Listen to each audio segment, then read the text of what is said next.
Welcome back to Everyday Funko, and we are well into a Batman week because we're technically starting it again after 3 figures because of camera difficulties. Anyways, it's going to be a very Batman-filled week when we get up to the Judgment Day.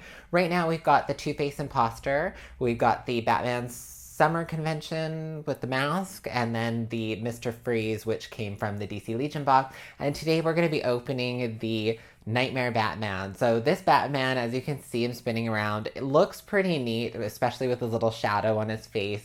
I like when they add little details like that in. I think it really kind of makes the figure, especially when they're coming from a specific scene in the movie. I really didn't care for Batman versus Superman the movie. Doomsday was just a real bust for me. That could have been its whole own separate movie. Throwing in Wonder Woman, and it was just too much on the go. Wonder Woman was great. She kind of saved the movie for me, especially when you watch the extended version. But this scene alone was really cool, and I'm really glad they made a figure for this one. I'm surprised this didn't actually end up being an exclusive versus the one with the respirator mask, because this guy's actually way cooler than him. So let's take him out of his box. You've seen the 360 spin of him in his box right now. Let's see if he looks as cool out of box as he does in. This Batman is definitely a win. He is great. Every little bit of detail in him. I kind of like the fact that he doesn't have a cape and he's got the trench coat. Well, I guess it would be more of a duster. But anyways, they've added some dirt speckling on his face, which you can see in the picture.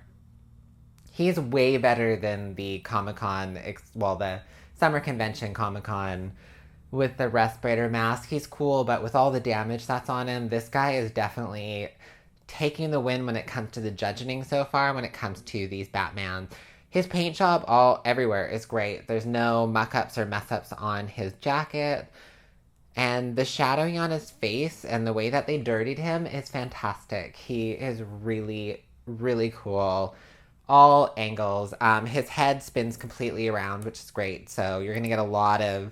I'm glad that Marvel's kind of hopping on board with getting rid of the springs. I'm not sure if that's 100%, but from what I've seen of the new Thor Ragnarok pieces, they look like they're not spring, and I really hope that they just get rid of springs, period. Even the Star Wars one, I don't like them. I actually really not a fan of the bauble versus these guys here. These guys are just way more fun to take pictures with, and you just get a way cooler effect with them than having this big hollow metal spring that you can kind of see in them. So anyways, I know there's a lot of people out there that love the baubles. I'm not trashing them. They're just not my favorite compared to the ones that are, the DC ones they're just really fun to photograph and really cool to kind of pose and do things with, whereas you can't do that with the baubles, because if you twist them, you're going to totally wreck your figure. So I just find it's more of a dynamic pose when you get into these guys, and I really like that because it's just, I don't know, I like it. If you don't, everyone loves their own thing.